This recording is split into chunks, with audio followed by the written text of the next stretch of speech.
Halo, Horsmadita Sadona. Selamat datang di channel Batapedia.org.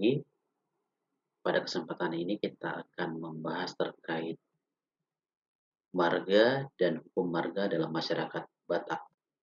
Sebelum kita lanjutkan, jangan lupa untuk like, share, dan subscribe agar channel ini semakin berkembang. Malate. Nah, kita langsung lanjut aja ke pembahasannya. Marga atau nama keluarga atau disebut juga klan adalah nama pertanda dari keluarga mana seseorang berasal. Dalam sistematika biologis, marga digunakan untuk tason genus. Nama marga dalam budaya Batak terletak di belakang, sehingga sering disebut dengan nama belakang. Contohnya nih, Sunardo Panjaitan ya. Nama saya Sunardo dan marga saya Panjaitan ya. Marga itu jadi identitas dalam masyarakat dan adat Batak seperti yang pernah dibahas di website kami Batapedia.org. Marga dalam suku Batak ini diturunkan dari ayah kepada anak-anaknya atau patriarkal. Marga turun-temurun dari kakek ke bapak, dari bapak ke anak, dari anak ke cucu, dari cucu ke cicit, dan seterusnya gitu. Dengan adanya marga ini, kekompakan dan solidaritas sesama anggota marga sebagai turunan dari satu leluhur terbentuk. Walaupun keturunan satu leluhur pada suatu ketika mungkin akan terbagi atas marga-marga cabang ya, mungkin ada perpecahan juga. Namun, sebagai keluarga besar, marga-marga cabang tersebut akan selalu mengingat kesatuannya dalam marga pokoknya. Misalnya, marga Mardosi yang merupakan marga cabang Sagian, Somin yang merupakan marga cabang Siregar, Tauro yang merupakan marga cabang Nepospos, dan sebagainya. Nah, fungsi marga sendiri dalam masyarakat adat Batak adalah sebagai landasan pokok mengenai seluruh jenis hubungan antara pribadi dengan pribadi, pribadi dengan golongan, golongan dengan golongan, dan lain-lain.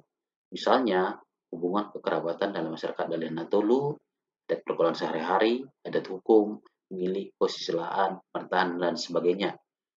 Nah, ada berapa total marga Batak? Apa saja? Ya, ada banyak sekali. Jadi nanti kita akan bahas terpisah lah. Dulu di website udah pernah kita bahas juga. Nah, untuk melestarikan ikatan dan kekeluargaan dan untuk melestarikan ikatan kekeluargaan marga tadi, diadakan ruhut peraturan sebagai berikut. Pertama itu ruhut bombong dan ruhut papangan sujadi pusung. Apa saja? Yuk kita bahas lebih detail. Yang pertama itu ruhut bombong. Bombong itu artinya pagar atau penghalang yang tak boleh dilewati.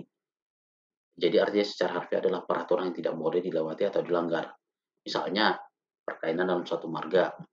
Perkawinan semarga adalah tabu, pantangan karena masih merupakan darah daging atau saudaranya.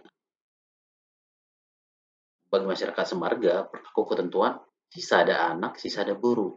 Maksudnya gini, mempunyai hak bersama atas putra dan putri. Pelanggaran terhadap hukum tersebut akan membawa resiko yang berat.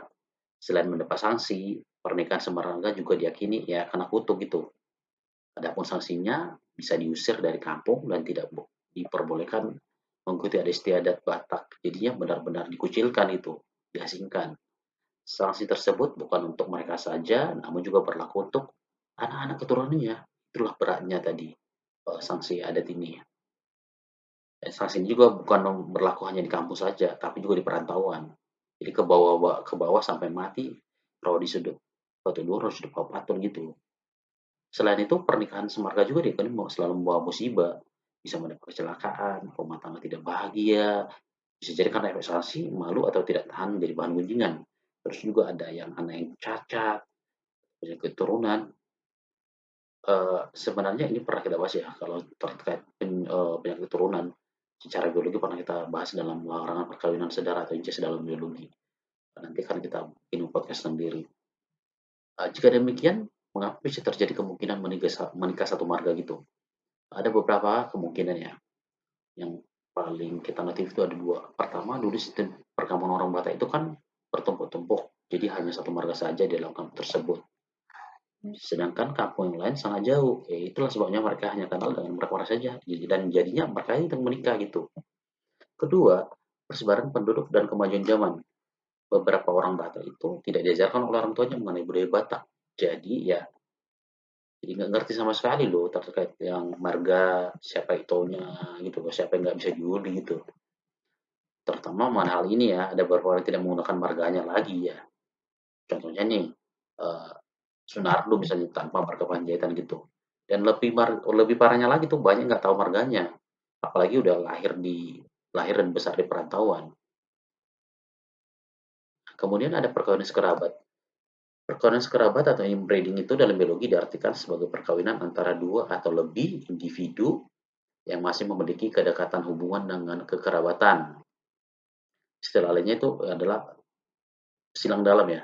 Pustaka lama itu menggunakan istilah bahasa Belanda itu interd. Istilah dibilang lain memiliki kedekatan makna adalah incest atau perkawinan saudara tadi. Generasi atau individu hasil perkawinan sekerabat disebut inbreed ya. Kemudian itu dalam biologi sendiri pun ada larangan perkawinan sekerabat karena di dalam ilmu genetika pernikahan sesama keluarga itu sampai sepupu dua ya, great grandparents itu disebut dengan consanguineous marriage.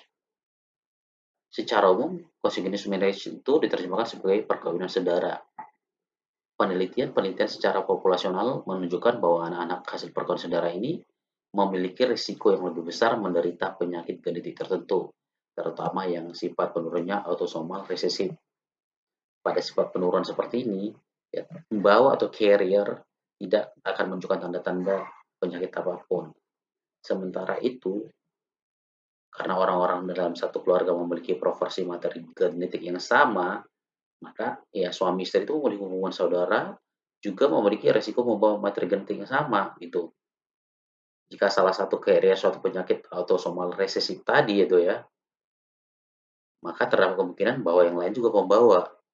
Jadi sebesar kemungkinannya itu bergantung pada seberapa dekat kekerabatannya, makin dekat makin tinggi risikonya gitu.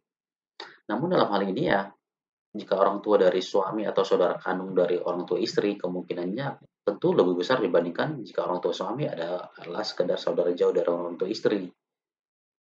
Anak yang dihasilkan dari perkawinan saudara maupun tidak, di mana kedua orang tuanya adalah pembawa satu penyakit genetik autosomal resesif dalam menderita penyakit tersebut, kemungkinannya itu 25%. Dapat menjadi carrier, juga kemungkinannya 50% atau sama sekali sehat dan bukan carrier. Jadi kemungkinannya tadi sisa 20% ya. Apa saja penyakit yang disebabkan oleh keturunan? Ya banyak sekali. Beberapa di antaranya adalah buta warna, hemofilia, thalassemia, alergi, albino, asma, diabetes mellitus, dan lain-lain. Yang kedua, hukum yang kedua adalah ruhut papangan so jadi pusung. Kalau kita lihat secara terminologi, pangan itu makan, papangan, cara makan gitu. Pusung, pusung itu secara tadi jata. Kalau di pusung itu dulu dia ikat itu tak diikutsertakan ya. Pusung-pusung itu dimakan secara diam-diam tanpa diketahui orang. Jadi ya nggak mau berbagi tuh. Memusung itu memperoleh sesuatu tanpa memberi kepada siapapun. Nah, so jadi pusung artinya itu tidak boleh dimakan sendiri. Jadi berarti ruhut papangan so jadi pusung. Jadi artinya secara harfiah adalah tidak boleh makan sendiri atau harus makan bersama. Makanya ada istilah seba marhula-hula, elik marburu, manat mardongan tubuh. Nah, jadi berdasarkan ketentuan ini, maka setiap acara adat Batak disertai makan bersama adalah suatu keharusan untuk mengundang dengan sabu tua atau saudara semarga atau dengan tubuh tadi. Semua anggota dengan sabu tua harus mendapat jambar secara resmi dari hidangan yang tersedia, terutama ya hidangan yang berupa jukut lah ya, atau dagingnya. Banyaknya keluarga yang diundang atau luasnya undangan tergantung pada besar kecilnya pesta atau upacara adat yang diselenggarakan. Dalam hal ini berlaku sistem utusan yang disebut tangan marsuhu-suhu, yaitu ya undangan utusan atau wakil dari keluarga-keluarga secara bertingkat, mulai dari empu dan seterusnya hingga tingkat marga dan cabang marga menurut Tarbo marga yang bersangkutan. Nah, undangan dan pembagian jambar diatur sedemikian rupa sehingga benar-benar mencakup seluruh keluarga dalam lingkungan marga. Sanksi terhadap pelanggaran hukum tersebut tersimpul dalam peribahasa yang mengatakan pakuring tos niate, papangan hasi sirang. Maksudnya, Ucapan yang menyinggung perasaan dapat mengakibatkan rusaknya hubungan pergaulan, pelanggaran terhadap peraturan makan bersama dapat mengakibatkan putusnya hubungan kekeluargaan. Demikian untuk pembahasan kali ini. Jangan lupa untuk meninggalkan komentar jika Anda ada masukan atau kritik terhadap kami. Silakan mengunjungi website kami batakpedia.org untuk informasi selanjutnya. Terima kasih. Mola te. Waras Marita Salona.